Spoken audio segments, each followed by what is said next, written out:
Paradox_hybrid just resubbed for 16 months. Much love. Let's go. I was just talking about how I feel like I have been pushing God away when I started my internship.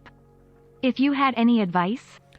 Yeah, it's a good question, and, I understand the challenges. It's one of those things where, as far as I'm concerned, you just need to have a greater desire for the things of God than for the things of the world, to put it simply. I know that sounds too overly simplistic, but if you truly are seeking out God and the things of God, you'll make that time, either for prayer, for Bible reading, meditation, etc. And, it's worth it. The question comes, if you have a spare 30 minutes in the day, just a spare 30 minutes, you snap your fingers and you go, oh, I don't have to do anything for the next 30 minutes. What would you gravitate towards? What would you find yourself doing? Would you play a game of Valorant, right? Would you go down the YouTube vortex or watch chess videos, right? Like, there's any infinite number of things that you can do with your time, And the fact of the matter is, if you want to draw closer to God, if you get that spare 30 minutes, you'll spend it on God. Maybe not always 100% of the time, but a significant portion of the time. The fact of the matter is there's no magic formula. There's no secret equation. It's simply about giving time to God. That's what it's about. And so that's the question. Will you do it? Will you give the time to God that he deserves? Many people won't, and I can understand that because it's hard, right? But those who want to follow God with their lives, they will, at least some of the time, if not the majority of the time, when they get the spare 30 minutes, they'll give the time to God. They'll seek him in his word, they'll pray, they'll read his Bible, they'll meditate, right? So that's how I view the situation. And if you're not hungry for the presence of God in that way, you're not going to find it.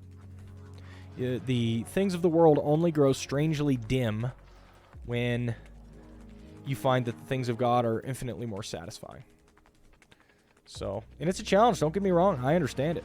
I've got all my things that I like just as much as everybody else, right?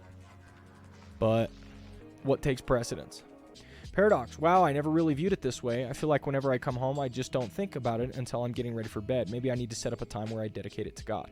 Yeah, that's exactly right, Paradox. And so that's what I do, and I'm not going to pretend like I'm perfect, right?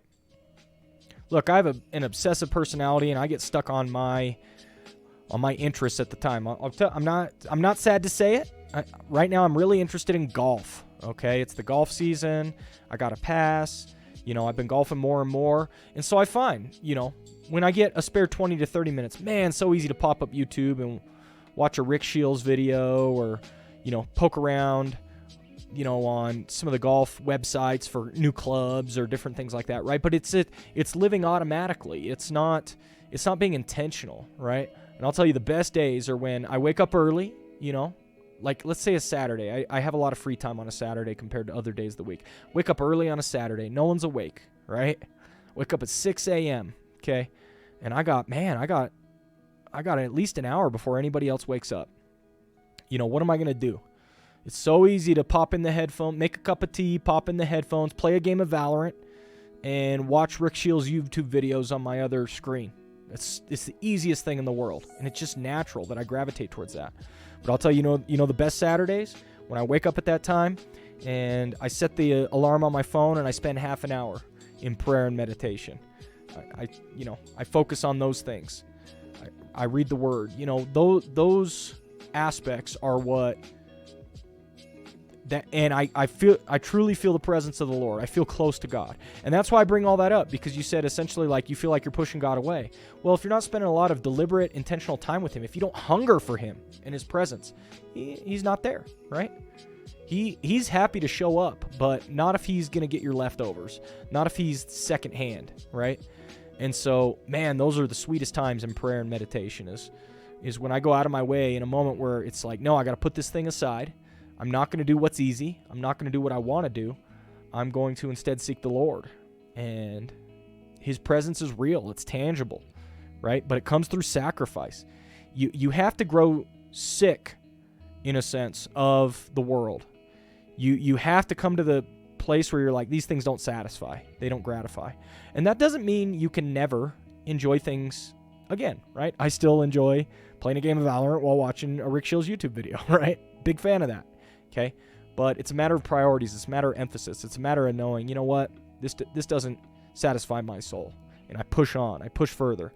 I want to do something more. I want to invest in my spiritual relationship with God. That drive must trump the other drives in your life. You must make sacrifice. When you want to or were thinking about doing one thing, you instead do something else, i.e. seeking God. And the more and more you do that in your life, the more and more he's like, all right, Paradox, he ain't satisfied with the things of this world. All right, they'll grow dim. I'll show up, right? He's right there to be grasped, but it's a real question of how much do you want him? That's really what it boils down to. So, yeah, good. It's a really good question. You're talking about the fundamental struggle of the Christian walk. It really is, you know.